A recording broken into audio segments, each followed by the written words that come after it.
नमस्कार मित्रांनो, जय शिवराय. आपण आहो किल्ले सिंहगडावर. किल्ले सिंहगडावर आपण सुभेदार नरवीर तानाजी मालुसरे यांच्या श्री समाधीजवळ आहोत. त्यांच्या श्री समाधीजवळ आपण काही युद्धरूपी मावळ्यांची स्मारक बघत आहोत, ज्यामध्ये काही मावळ्यांच्या हाती भाला, काही मावळ्यांच्या हाती बंदुका, काही मावळ्यांच्या हाती गुंफण, काही मावळ्यांच्या हाती भाले, काही मावळ्यांच्या हाती दांडपट्टा, तलवारी अशा युद्धरूपी मावळ्यांची इथं स्मारक आहेत. या स्मारकाबद्दलची अशी माहिती पुढीलप्रमाणे.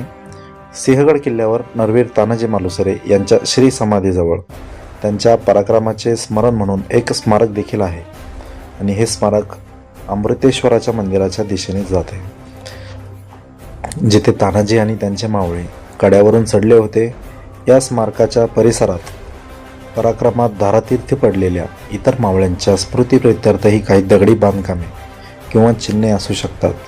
विशेषत मुख्य पठारावर जिथे लढाई झाली, पण त्याचे स्वतंत्र मोठे स्मारक तानाजींच्या स्मारकाजवळ उल्लेखित नाहीत. त्याऐवजी हे ठिकाण मावळ्यांच्या शौर्याचे प्रतीक म्हणून ओळखले जाते, जिथे गड आला पण सिंह गेला या उद्गाराची आठवण ताजी होते. अशी ही मावळ्याबद्दलची छोटीशी माहिती.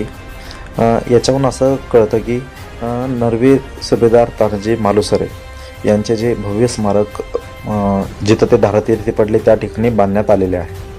आणि त्याचप्रकारे आपल्या सुभेदारांबरोबर काही निवडक मावळे जे द्रोणागिरी कडा चढून किल्ले कुंडाणा घेण्यासाठी आले होते, तेही मावळे आपल्या म्हणजे कामी आले म्हणजे वीरगतीस मिळाले, त्यांना वीरगती प्राप्त झाली युद्धामध्ये.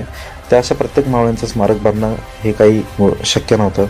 त्या स्मृतीप्रित्यर्थ इथे हे मावळ्यांची युद्धरूपी स्मारकं उभी केलेली आहेत. आणि याबद्दलची माहिती तुम्हाला कशी वाटली ही नक्की मला कमेंटमध्ये कळवा. चॅनलला सबस्क्राईब करा, व्हिडिओ आवडल्यावर लाईक करा आणि शेअर करा. असेच पुढीलप्रमाणे किल्ले सिंहगडावरचे काही अपरिचित जागा आणि सुभेदार तानाजी मालुसरे यांनी किल्ले कोंढाणा जिंकण्यासाठी द्रोणागिरी कडाच का निवडला याबद्दलची माहिती आणखीन पुढे काही व्हिडिओमध्ये मी देणार आहे. धन्यवाद. जय शिवराय.